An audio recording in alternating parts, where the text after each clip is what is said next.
Waalaikumsalam warahmatullahi wabarakatuh. Hari ini hari pertama kita mulai di semester 2. Sebelum mulai semester 2, kita akan membuat peraturan kelas tentang kesepakatan kelas kita di semester 2 ini. Kesepakatannya nanti kalian buat masing-masing apa yang akan disepakati di kelas. Kemudian nilai-nilainya akan kita buat menjadi keyakinan kelas kita.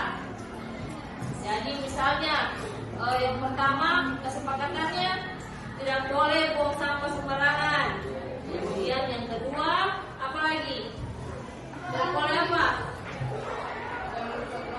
Jangan merusak kelas. Nah, nanti ditulis di kertas masing-masing, kemudian nanti kita tempel di papan tulis, dan akan kita sepakati bersama. Kemudian membuat, setelah ada kesepakatan, kita akan membuat keyakinan kelas, nilai-nilai apa itu, seperti membuang sampah, berarti nilainya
Assalamualaikum Ibu.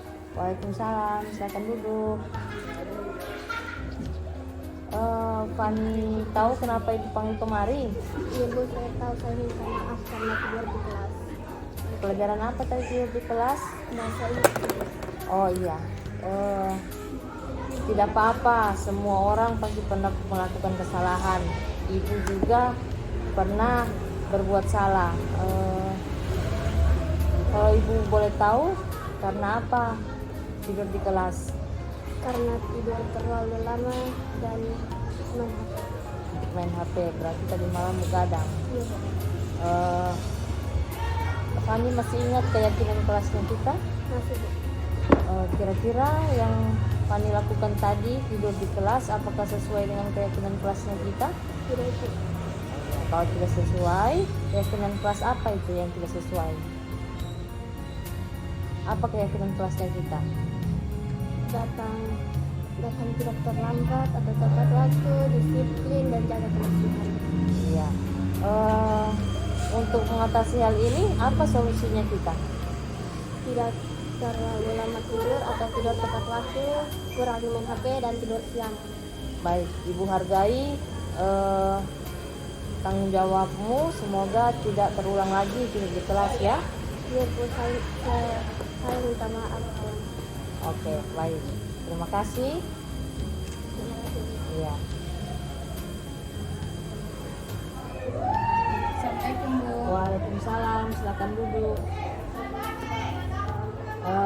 Deseran katanya hari Sabtu kemarin tidak masuk pelajaran matematika ya?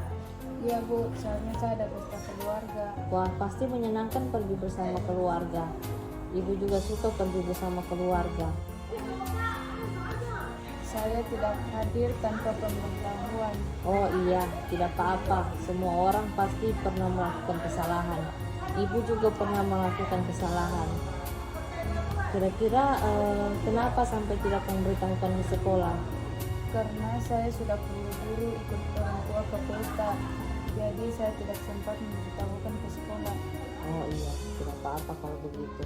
Tapi apakah tindakanmu ini sudah sesuai dengan keyakinan kelas kita? Belum Bu. Kamu masih ingat apa keyakinan kelas kita? Masih Bu. Apa itu? disiplin, dan bertanggung jawab. Baiklah, disiplin dan bertanggung jawab. Kira-kira ada solusi untuk permasalahanmu ini? Kamu punya solusinya tidak? Iya Bu. Apa itu? 1. Minta maaf, Heeh. mengerjakan tugas yang sudah diberikan, Iya. minta izin kalau tidak hadir.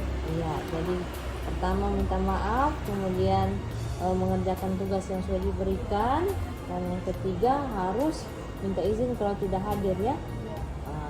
Ibu menghargai tanggung jawabmu dan ibu mengapresiasi. Semoga kedepannya kamu lebih baik dan bisa sekolah tepat waktu ya. Iya, makasih Bu. Ya baik, terima kasih. Ya, bismillahirrahmanirrahim. Assalamualaikum warahmatullahi wabarakatuh. Waalaikumsalam warahmatullahi wabarakatuh. Dan selamat pagi menjelang siang. Terima kasih untuk Bapak Ibu yang sudah meluangkan waktu untuk hadir dalam sosialisasi untuk menyebarkan pemahaman tentang budaya positif sebagai tugas aksi nyata saya sebagai calon guru penggerak angkatan 7 Kabupaten Sigi. Puji syukur kita panjatkan kehadiran Allah yang Maha Kuasa dan atas kesempatan dan rahmatnya memberikan kita waktu untuk hadir di tempat ini bersama-sama untuk menyebarkan pemahaman tentang budaya positif. Baiklah Bapak Ibu, saya akan mulai materi saya tentang budaya positif.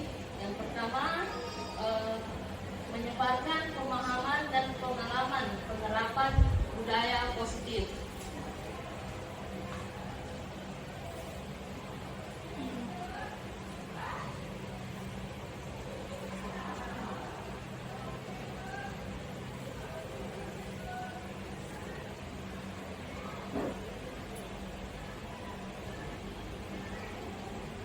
Selamat datang para guru hebat. Mari kita belajar bersama, berkolaborasi, saling mendukung demi mewujudkan disiplin positif di sekolah kita tercinta ini. Saya membagikan ini bukan karena saya lebih, tapi karena ingin berbagi dan berkolaborasi dengan teman-teman semua tentang bagaimana cara mendidik siswa kita untuk menjadi lebih baik lagi. Selanjutnya, menurut KHD atau Ki Hajar Dewantara, pendidikan adalah memberi tuntunan terhadap segala kekuatan kodrat yang dimiliki oleh anak agar ia mampu mencapai keselamatan dan kebahagiaan yang setinggi-tingginya, baik sebagai manusia maupun sebagai anggota masyarakat. Jadi kita di sini sebagai guru atau sebagai pendidik, sebenarnya tujuan kita untuk menjadi guru apa sebenarnya? Apakah hanya untuk mengajar atau juga sekalian mendidik siswa? Kita mengajar dan mendidik siswa artinya bukan hanya pelajaran yang didapat, tetapi juga tingkah laku dan budi pekerti siswa harus juga kita kedepankan. Karena itu, menurut Bapak Pendidikan Republik Indonesia Ki Hajar Dewantara, tugas guru adalah memberi tuntunan kepada siswa.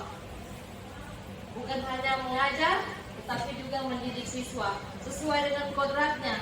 Kodrat siswa itu ada dua, yaitu kodrat alam dan kodrat zaman. Kodratnya siswa ada dua.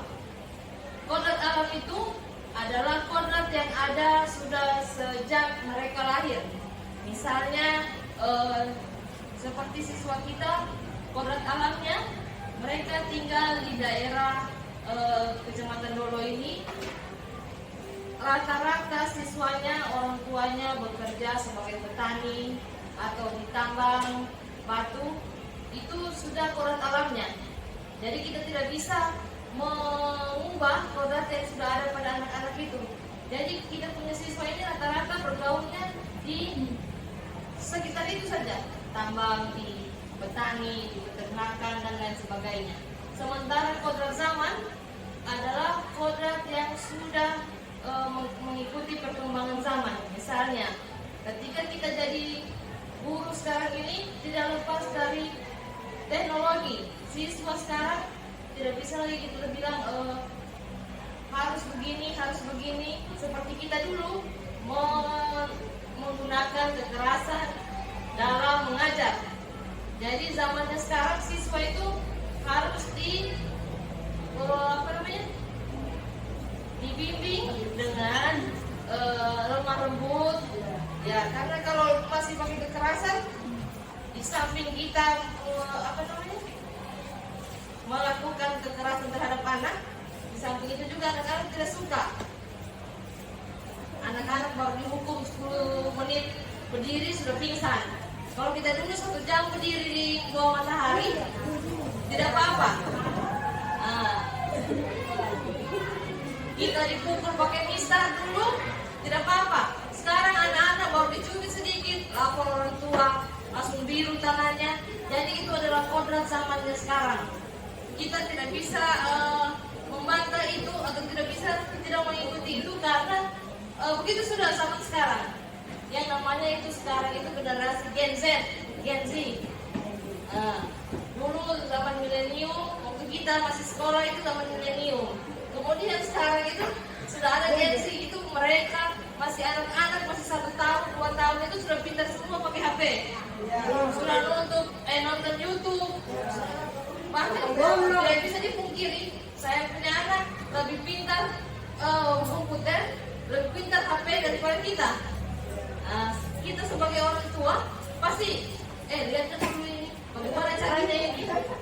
Kita harus mengikuti perkembangan zaman. Itu adalah kodrat zaman sekarang ini. Ya, mana dulu? Dia harus mau.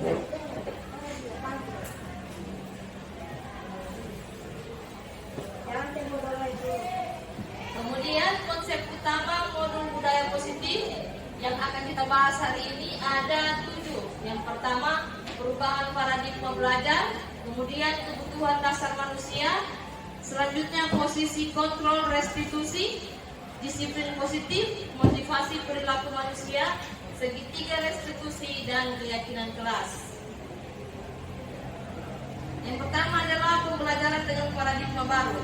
Sebagaimana kita ketahui sekarang kita ada di kurikulum merdeka.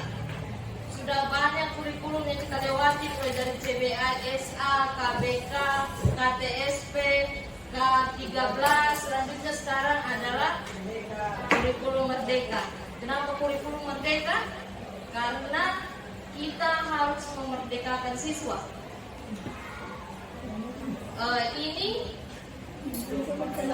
Kurikulum merdeka ini dirancang oleh Menteri Pendidikan dan Kebudayaan sekarang. Mungkin tahun yang akan datang kurikulum akan berubah lagi, tapi tidak ada salahnya kalau kita belajar. Tidak ada ruginya untuk belajar, untuk perbaikan kita ke yang akan datang. Jadi pembelajaran dengan paradigma baru dirancang berdasarkan prinsip pembelajaran yang berdiferensiasi, yang sementara kita kadang-kadang kan sekarang ini, di mana setiap siswa belajar sesuai dengan kebutuhan dari tahap perkembangannya untuk mewujudkan profil pelajar Pancasila. Dalam kita sebagai sekolah penggerak ada berapa profil pelajar Pancasila. Yang pertama, beriman dan bertakwa, kemudian berkebinekaan global, bergotong royong, kreatif, bernalar kritis, dan mandiri. Selanjutnya, disiplin positif adalah disiplin di mana menjadi sesuatu yang dilakukan seseorang pada orang lain untuk mendapatkan kepatuhan. Pengertian disiplin, kita melakukan disiplin kepada siswa agar siswa patuh. Kemudian kita cenderung menghubungkan kata disiplin dengan ketidaknyamanan. Misalnya, siswa terlambat datang ke sekolah, kemudian dihukum berdiri di depan latihan bendera selama 10 menit. Artinya siswa tidak nyaman dengan itu. Siswa merasa terpaksa. Itu yang namanya tidak merdeka siswanya. Jadi bagaimana caranya kita untuk memerdekakan siswanya kita? Sebagai pendidik, tujuan kita adalah menciptakan siswa yang memiliki disiplin diri sehingga mereka berperilaku dengan mengacu pada nilai-nilai kebajikan universal dan memiliki motivasi intrinsik dalam diri. Motivasi intrinsik itu motivasi dari dalam, bukan dari luar. Yang ekstrinsik itu karena siswa hanya disuruh-suruh, mereka terpaksa untuk melakukan itu untuk karena ada hukuman dan lain-lain sebagainya. Selanjutnya, kebutuhan dasar manusia. Kita sebagai manusia memiliki kebutuhan dasar. Yang paling pertama itu bertahan hidup. Kita harus bertahan hidup sebagai manusia dengan cara makan, bekerja, dan lain-lain sebagainya. Kemudian yang kedua, kita butuh kasih sayang dan rasa diterima. Benar tidak Ibu Perlina? Ya, kita butuh disayang, kita juga butuh diterima. Jadi kalau kita merasa tidak diterima, tidak usah disayang di sini. Nah. Kemudian yang ketiga, kita butuh kebebasan. Kita butuh bebas. Tidak ada yang mau tidak bebas, tidak ada yang mau tidak merdeka. Kemudian yang keempat, penguasaan. Nah, ini penguasaan ini berhubungan dengan power, kekuasaan. Kemudian yang terakhir, kita butuh kesenangan. Artinya kita mau bermain juga, mau bergembira, mau happy-happy, dan lain-lain sebagainya. Ini adalah kebutuhan dasar manusia. Nah, selanjutnya, motivasi perilaku manusia. Motivasinya adalah dorongan yang timbul dari diri seseorang secara sadar untuk melakukan suatu tindakan dengan tujuan tertentu. Siswa motivasi untuk datang ke sekolah kira-kira apa? Untuk belajar. Tapi ada juga siswa yang tidak mau belajar. Hanya datang hanya karena mau jajan atau karena hanya disuruh orang tua. Itu motivasinya siswa. Ya, itu dorongan yang timbul dari diri sendiri seseorang secara sadar. Itu karena apa? Mereka datang ke sekolah biasanya menghindari ketidaknyamanan dan hubungan. Murid melakukan disiplin karena takut dihukum. Datang tepat waktu supaya tidak dihukum, terlambat, angkat sampah atau apa yang lainnya. Itu merupakan motivasi ekstrinsik karena ada hukuman. Kemudian yang kedua, karena mendapatkan imbalan atau penghargaan dari orang lain. Biasanya kita maunya datang siswa, kita kasih imbalan supaya mereka mengikuti pelajaran. Nah, itu adalah motivasi intrinsik juga. Mereka disiplin, mereka mau ini itu karena ada imbalan atau penghargaan. Selanjutnya, yang ketiga, menghargai nilai-nilai kebajikan diri sendiri. Murid melakukan disiplin diri karena dia sadar ada nilai-nilai dari dalam dirinya sendiri. Tidak perlu dari motivasi dari luar, tetapi dari dirinya sendiri. Yang ini adalah motivasi intrinsik. Kemudian konsep disiplin dengan identitas gagal. Biasanya hukuman itu menyakitkan siswa karena ada yang verbal atau non verbal, dicubit atau dipukul sama guru dan lain-lain sebagainya yang dapat mengakibatkan ketidaknyamanan siswa, ketakutan, kemudian memaksa murid menyembunyikan kesalahan dan menjadi rendah diri. Kemudian karena penghargaan, siswa menjadi tidak efektif dalam belajar. Ada iri hati dari siswa yang tidak dapat penghargaan atau tidak dapat imbalan. Kemudian mematikan kreativitas karena siswa hanya mengejar untuk dapat imbalan saja atau dapat penghargaan. Selanjutnya merampas hak untuk menghargai diri sendiri. Konsep disiplin dengan identitas sukses. Yang pertama, konsekuensi. Penguatan jangka pendek perlu monitoring berkelanjutan, stimulus respon, murid menghormati peraturan, kehilangan waktu untuk merenungi kesalahan. Selanjutnya, restitusi yang akan kita bahas yaitu murid bertanggung jawab dengan perilakunya, fokus pada pemecahan masalah jangka panjang, dan murid menghormati dirinya dan orang lain. Teori kontrol, dirinya sendiri yang memegang kontrol, dan murid bersemangat memperbaiki kesalahan. Konsep disiplin pendekatan restitusi, sebuah cara menanamkan disiplin positif pada murid. Restitusi, sebagaimana yang tadi pertama kita bahas, adalah proses menciptakan kondisi bagi murid untuk memperbaiki kesalahan mereka, sehingga mereka bisa kembali pada kelompok mereka dengan karakter yang lebih kuat. Ciri-cirinya bukan menebus kesalahan, namun belajar dari kesalahan, memperbaiki hubungan, tawaran dan bukan paksaan, menuntut untuk melihat ke dalam diri, mencari kebutuhan dasar yang mendasari tindakan, fokus pada karakter bukan tindakan, dan menguatkan pada fokus dan solusi. Perbedaannya dengan hukuman, konsekuensi, dan restitusi. Kalau hukuman, misalnya contoh kasus siswa sering tidak mengerjakan PR. Paling banyak ini siswa tidak mengerjakan PR. Biasanya guru menghukum siswa, misalnya ini, guru menghukum siswa untuk hormat bendera selama 10 menit. Kemudian biasanya lagi guru menjadi marah sehingga siswa takut. Kau ini tidak kerja PR, anu dan lain-lain sebagainya. Kemudian konsekuensinya, guru memberikan konsekuensi untuk mengerjakan PR saat istirahat.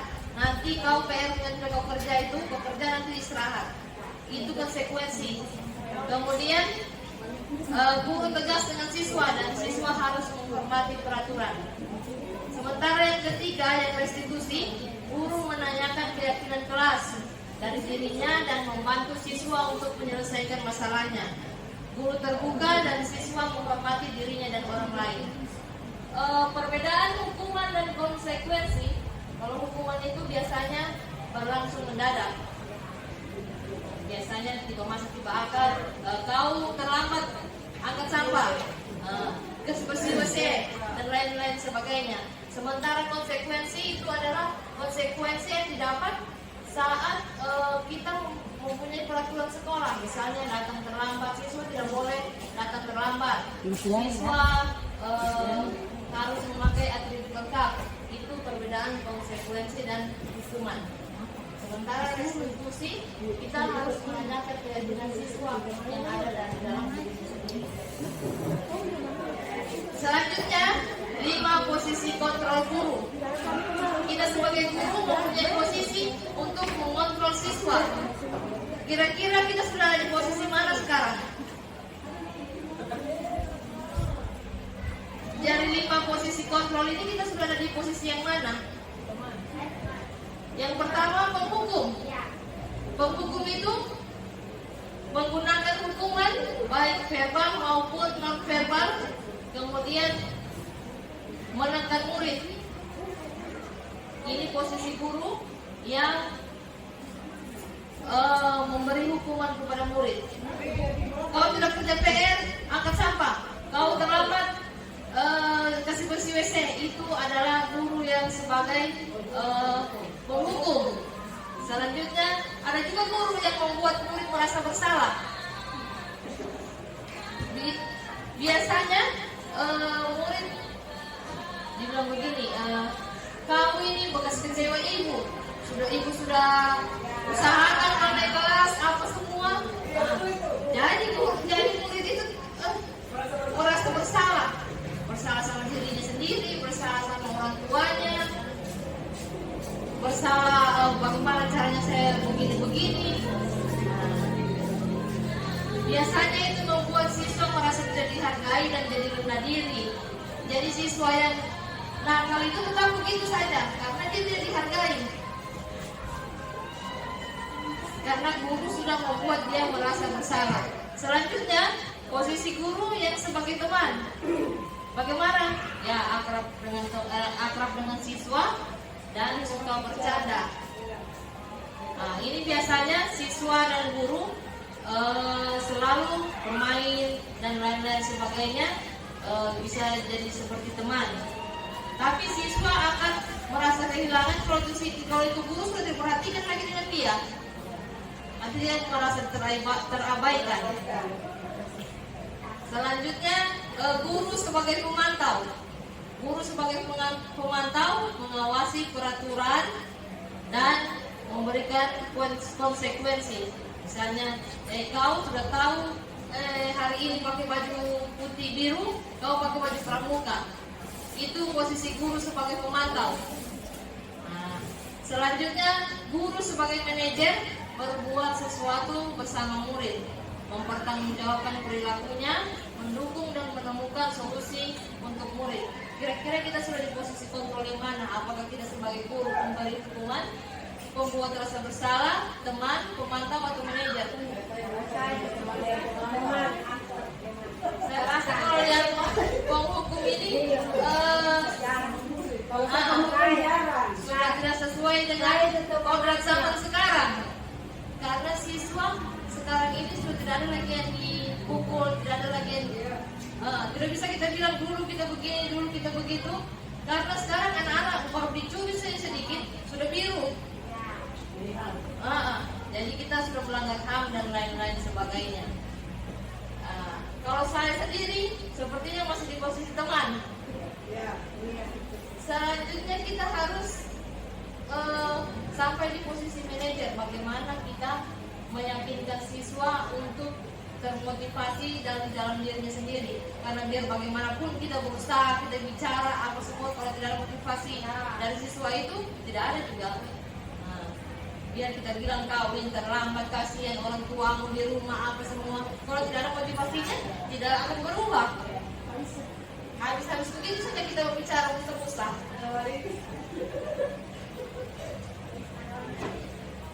Selanjutnya ini adalah contoh penerapan posisi kontrolnya. Contoh kasus, siswa tidak memakai atribut saat upacara bendera. Guru sebagai penghukum yang tadi pertama itu, dia pasti akan menyuruh siswa untuk mematuhi aturan sekolah, berdiri di depan barisan, hormat bendera dan lain-lain sebagainya. Kemudian guru sebagai pembuat rasa bersalah biasanya mengatakan, berapa kali ibu suruh kasih tahu kau? Ibu guru kecewa ini, sudah diusahakan naik kelas, apa semua, kau tidak ada perubahan dari dirimu. Itu sudah semua mengalami itu. Jadi siswa menjadi merasa bersalah. Kemudian guru sebagai teman, ayolah yang tertib, buat ibu guru bangga. Tidak apa-apa kalau kamu salah. Itu guru sebagai teman. Kemudian guru sebagai pemantau, kamu sudah melanggar apa peraturannya? Kau tahu itu kau melanggar apa peraturan sekolah? Apa konsekuensinya? Dan guru sebagai manajer, guru sebagai manajer akan bertanya, apa kau tahu kesalahanmu? Kira-kira bagaimana kau perbaiki ini? Jadi kita tanya sama murid, kira-kira bagaimana caranya kau supaya rajin datang ke sekolah? Apa kesalahanmu tidak datang ke sekolah? Karena apa dan lain-lain sebagainya. Selanjutnya ini segitiga restitusi. Segitiga restitusi ini menstabilkan identitas. Kita semua akan melakukan hal terbaik yang bisa kita lakukan. Kemudian melakukan validasi tindakan yang salah. Semua perilaku memiliki alasan dan menanyakan keyakinan. Kita semua memiliki motivasi. Kecil tulisannya itu. Dalam menstabilkan identitas, kita bisa bertanya, kenapa kamu melakukan itu? Apa alasanmu? Kalau kita panggil siswa, kenapa kau begitu? Kenapa datang terlambat? Kenapa tidak sekolah? identitas. Kemudian validasi tindakan yang salah, kita bisa bertanya kepada murid, kau ingin menjadi apa? Menjadi orang seperti apa nanti kalau tidak sekolah-sekolah? Tidak menjadi apa-apa. Kemudian menanyakan keyakinan. Contoh pertanyaannya adalah setiap orang pasti punya kesalahan. Ibu juga punya kesalahan. Kamu bukan orang satu-satunya seperti itu. Kita juga kan semua punya salah. Tidak ada yang di sini yang di sekolah itu lurus-lurus. Ada juga bolos-bolosnya, ada juga terlambatnya. Jadi jangan kita menghakimi siswanya, kita harus menjadi yang terbaik. Jadi kita harus melakukan refleksi kepada diri sendiri. Apakah siswa yang kita ajar itu bagaimana dia? Sudah betulkah kita mengajar selama ini? Apakah siswa, apa kita dulu tidak seperti itu? Jadi kita berkaca kepada diri sendiri. Kita memaklumi siswa, bagaimana dirinya sendiri, karena tugas kita bukan hanya mengajar, tapi juga mendidik siswa, mengubah karakter siswa menjadi lebih baik dan berbudi pekerti luhur. Selanjutnya, kita masuk di keyakinan kelas. Biasanya kalau dalam kurikulum Merdeka itu keyakinan kelas dimulai pada awal pembelajaran. Kita sebelumnya menanyakan keyakinan kelas. Mengapa keyakinan kelas? Mengapa tidak peraturan saja? Pertanyaannya, mengapa kita memiliki peraturan tentang penggunaan helm saat mengendarai kendaraan roda 2? Supaya apa kita pakai helm?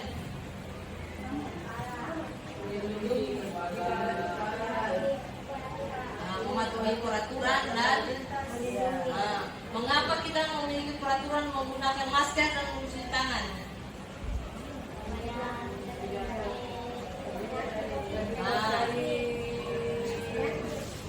Itu adalah contoh nilai-nilai keyakinan. Nilai-nilai keyakinan itu hanya untuk kata-kata, satu kata saja, seperti kalau kita tidak pakai helm karena kita pakai helm karena untuk keselamatan. Itu adalah nilai keyakinan.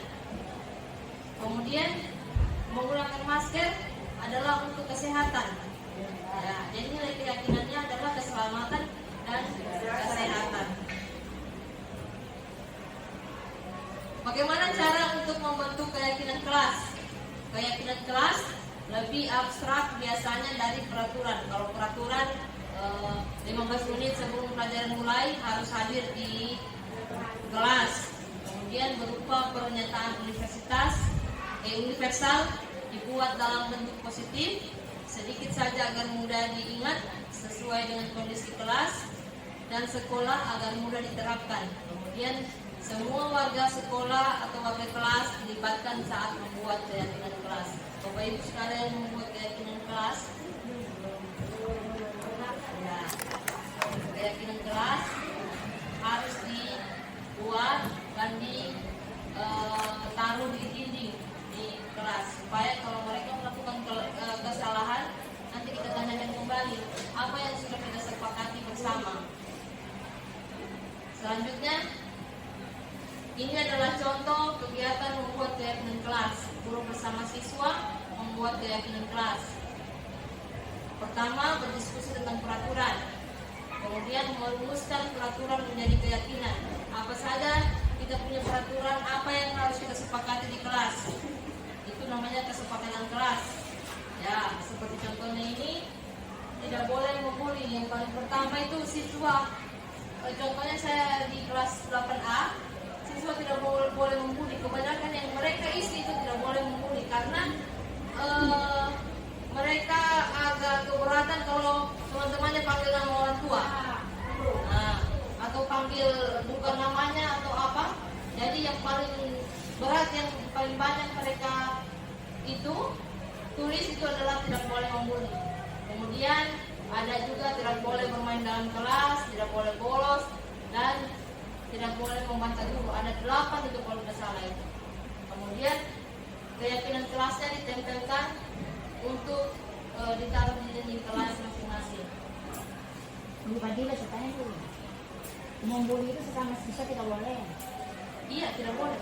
Guru juga tidak boleh ke siswa. Tidak boleh.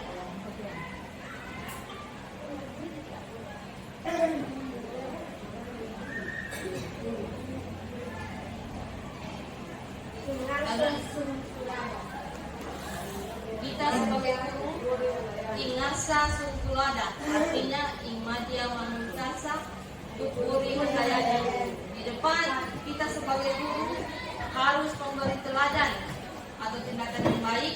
Kemudian di tengah atau di antara murid, guru harus menciptakan gagasan dan ide.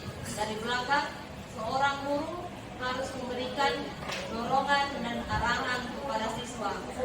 Ini kata-kata mutiara dari Raja Dewantara, Bapak Pendidikan Indonesia, bukan kata-kata saya sendiri.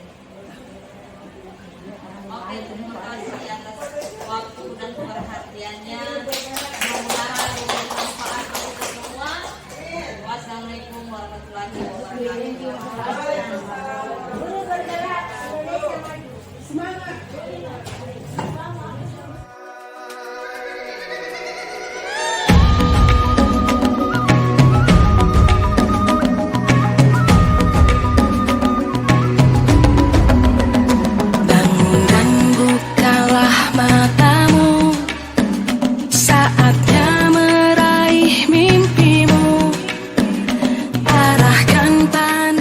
Assalamualaikum warahmatullahi wabarakatuh. Saya mengucapkan terima kasih kepada Ibu Fadila dan memberikan apresiasi yang sangat baik atas materi yang telah disampaikan kemarin itu dengan judul budaya positif.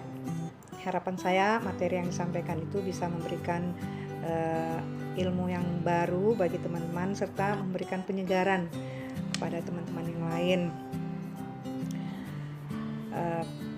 Harapan saya kepada Ibu Fadila semoga sukses terus, lulus dengan nilai terbaik dan menjadi guru yang memberikan contoh yang terbaik untuk teman-teman yang lain. Terima kasih Bu Fadila, selamat dan sukses. Assalamualaikum warahmatullahi wabarakatuh. Bagaimana pendapatnya Ibu tentang budaya positif kemarin? Oh iya, kalau menurut kemarin ya, yang dijelaskan sama Ibu Fadila itu saya setuju sekali. Saya syukur dengan adanya pelatihan begitu, berarti disosialisasikan sama teman-teman. Karena di situ kan ada perbedaan mengajar yang tempo dulu dengan tempo sekarang.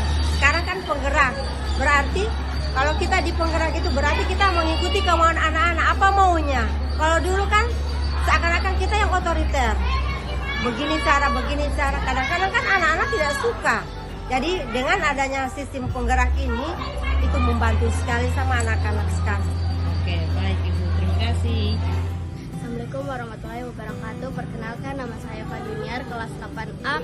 Perasaan saya setelah melakukan restitusi dengan Ibu Fadila sangat senang karena mendapat solusi atas permasalahan saya waktu tidur di kelas, yaitu dengan datang tepat waktu dan tidur lebih awal. Terima kasih Ibu Fadila.